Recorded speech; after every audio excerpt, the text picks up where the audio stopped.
नमस्कार, पर्पल भारत में आपका स्वागत है।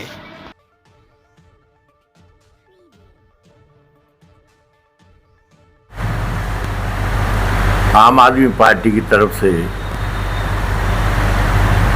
हम सब साथी आप प्रेस का यहाँ स्वागत करते हैं और आज बड़े दुखी मन से ये प्रेस के सामने हमें आना पड़ रहा है। भारतीय जनता पार्टी ने कल जिस तरह का तांडव किया, जनरल डायर की उस घटना को भी पीछे छोड़ दिया। अखबारों के माध्यम से पता लगा कि कल एक किसान की मौत हुई और करीब 1000 किसान भिन्न भिन्न अस्पतालों में दाखिल हैं, अपना उपचार करवा रहे हैं। इस सरकार ने वोट पाने के लिए सरकार बनाने से पहले बहुत आंदोलन किए स्वामीनाथन आयोग की रिपोर्ट को लागू करने के लिए, और आज उससे भी आगे भारत सरकार ने जिन जिन कृषि उत्पादों की एमएसपी डिसाइड की हुई है, सरकार वो पैसा भी देने में आनाकानी करती है। पिछले दिनों सरसा, भिवानी और हरियाणा के अन्य जिलों में सरसों के मामले में भी ऐसा ही देखा गया और लोगों के साथ अन्याय हुआ है और किसान ने अपनी जो उत्पाद है उसको औने पौने भाव पर बेचा। यही हालत अब की बार जब एमएसपी 6400 रुपये है सूरजमुखी का, लेकिन किसान मजबूर है 4000 से लेकर 4200-4300 रुपये बेचने के लिए। तो ये भावांतर जो है ये सरकार को देना चाहिए।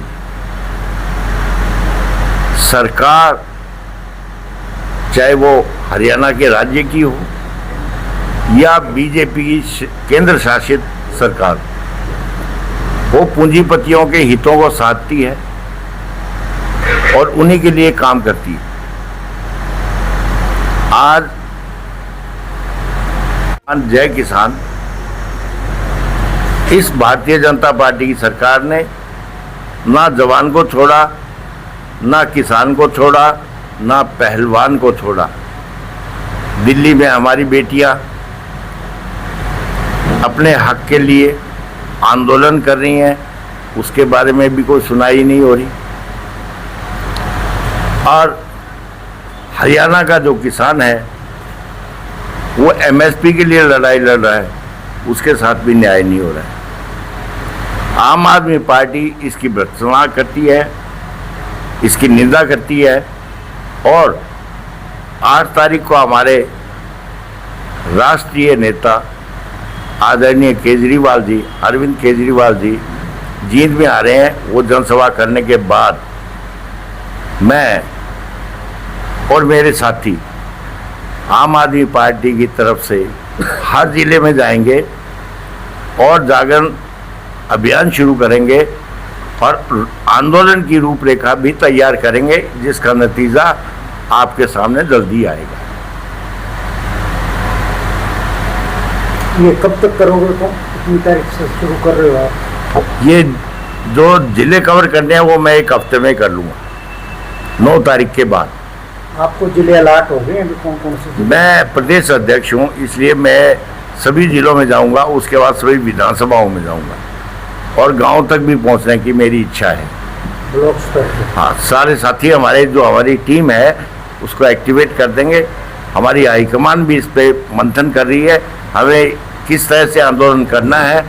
आज हम किसानों के साथ हैं और आगे भी हम इस लड़ाई को कंधे से कंधा मिलाकर लड़ेंगे। अब आप क्या चाहते हैं सरकार से जो इन्होंने ये हम सरकार से ये चाहते हैं कि ये 2 स्टेप होते हैं। एक स्टेप एमएसपी जिस कृषि उत्पाद के ऊपर लागू है उस उत्पाद को सरकार खरीदे या भावांतर किसान को दे, अगर वो सस्ते में बेचता है तो। दूसरा, जब भारतीय जनता पार्टी में सत्ता में आने से पहले स्वामीनाथन आयोग की रिपोर्ट को लागू करवाने के लिए आंदोलन किया था, तो उनको उसको रिपोर्ट को लागू करना चाहिए। और मैं तो एक बहुत अपरिपक्व चीफ मिनिस्टर मानता हूं, आदरणीय। आम आदमी पार्टी किसानों को भड़का रही है।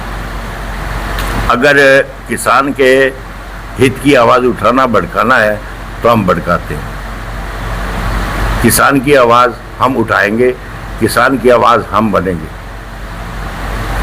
और आने वाले दिनों में जल्दी आपको हमारे जो आंदोलन है उसकी रूपरेखा मिल जाएगी कि हम किस तरह से पूरे हरियाणा के अंदर आंदोलन को शुरू करते हैं। किसानों की आवाज़ को उठाएंगे, लड़ेंगे और अपने अधिकार को लेंगे।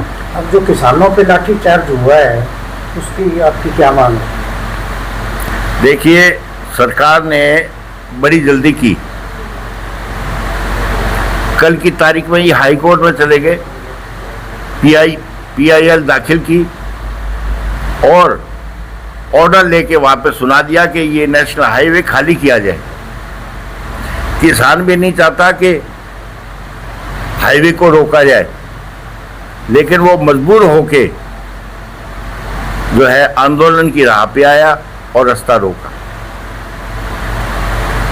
उनकी मांग जायज है। अगर इतनी फुर्ती जितनी हाई कोर्ट में जाकर के आदेश लेने की हरियाणा सरकार ने, उतनी जल्दी से अगर इस विवाद का निपटारा करती और किसानों को जो भावांतर है वो देती या उस जिन्स को खरीदने की, सूरजमुखी को खरीदने की कोशिश, आश्वासन देती और कोशिश करती, तो ये ऐसा झगड़ा भी नहीं होता, अन्याय भी नहीं होता, लाठीचार्ज भी नहीं होता। किसान अब सड़कों पर बैठे हैं, आम आदमी पार्टी के कार्यकर्ता सड़कों पर उतरे हैं। किसान सड़क पे नहीं बैठा है, किसान को बुरी तरह से मारा और पीटा गया है। करीब 1000 किसान तो कल की तारीख में अस्पतालों में दाखिल थे।